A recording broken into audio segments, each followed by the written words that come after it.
안녕하세요. 온라인 경제 뉴스의 달인 알파균의 경제 뉴스 시작해 보겠습니다. 카카오톡에서 알파균 검색해 주시고 참여해 주세요.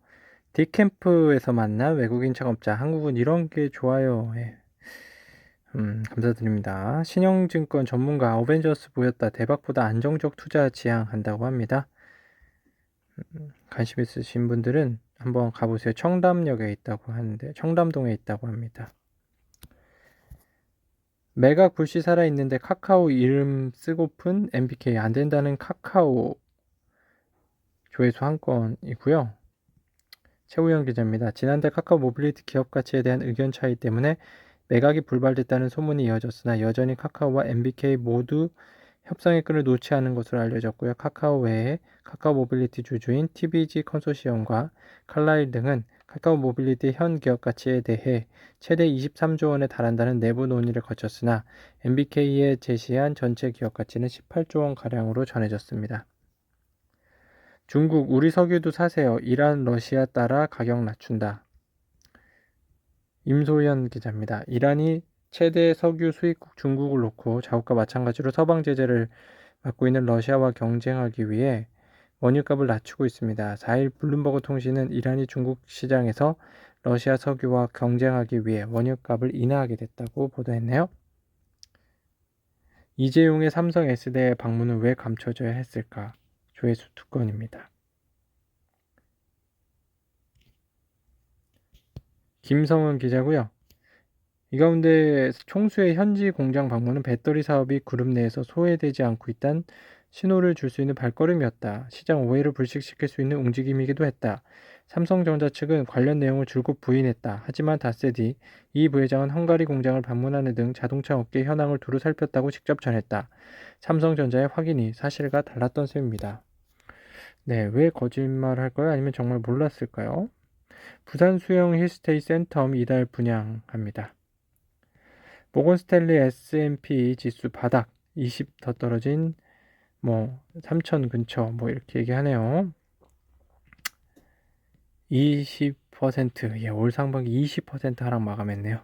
1970년 이후 최악의 하락률이었습니다. 하지만 아직 바닥이 아니라고 블룸버그는 말하고 있죠. 고착화하고 있는 인플레이션, 경기 침체 위원, 소비 심리 위축에 따른 기업 순위 급감 등이 있네요. 삼성 네이버도 앞다투 투자 몸값 8천억 원 훌쩍 뛴 곳이 있네요.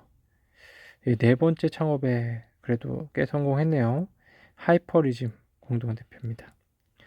가상자산업계 차기 유니콘이 될 거라고 하네요.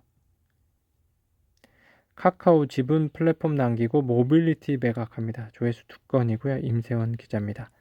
카카오와 MBK는 경쟁이 여전히 치열한 시장에서 카카오 모빌리티가 생존하려면 카카오의 플랫폼은 유지될 필요가 있다는데 이견이 없는 것으로 전해졌다. 카카오는 이에 따라 모빌리티 지분을 최대 20%까지 남기면서 매각 해법을 모색하고 있다.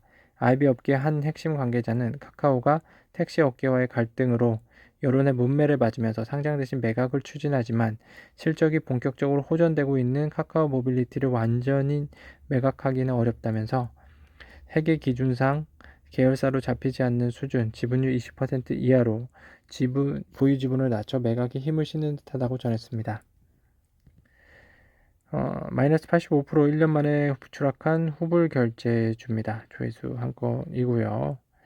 후불 결제주 지난해 6월 소프트뱅크 그룹으로부터 456억 달러, 약 59조 1천억 원의 기업 가치를 인정받았던 스웨덴의 대표 업체 클라나는 최근 기존 투자자로부터 기업 가치 65억 달러의 투자금을 조달하기로 사실상 합의했다고 월스트리트저널이 3일 전했습니다. 1년 사이에 기업 가치가 15% 수준으로 추락한 건데요.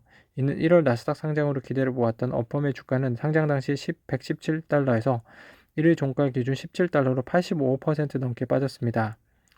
같은 해 9월 27억 달러의 일본 BNPL 업체 페이드를 인수한 페이팔도 최근 인수가가 필요 이상으로 높았다는 지적을 받고 있는데요. 페이팔 주가는 인수 당시와 비교해 4분의 1 수준으로 떨어진 상태입니다. 2020년 9월 BNPL 업체 쿼드페이를 인수한 허주의 지코드도 1년 사이 주가가 90% 넘게 곤두박질쳤고요. 지난달 웨드부시 증권 애널리스트인 데이빗 치아베리니는 지금 팔고 나중에 사라는 제목의 리포트에서 어펌이 향후 몇 분기 동안 성장 둔화를 경험하게 될 것이라고 지적했습니다. 따상열품의 IPO 고평가 한국 증시 낙폭 튀고 있네요. 메디케어 뷰티 플랫폼 강남언니 외국인 환자 유치 서비스 재개했습니다. 5년 만에 DTC 열렸다. 10만 원이면 내면 유전자 맞는 건기식을 추천합니다. 굴뚝기업이 키운 첨단기술 자회사가 효자 노릇하고 있네요. 대구 인구의 육박 외국인 시중은행 송금 넘어 특화 상품 서비스까지 하고 있습니다. 안산 외국인 금융센터 우리은행에 있습니다. 네, 요건 넘어가고요. 네, 알파균의 경제뉴스 오늘 여기까지 전해드리겠습니다. 오늘 즐거운 하루 되세요. 밴드 카카오 데일리 메일리에서 알파균 검색해주세요. 감사합니다.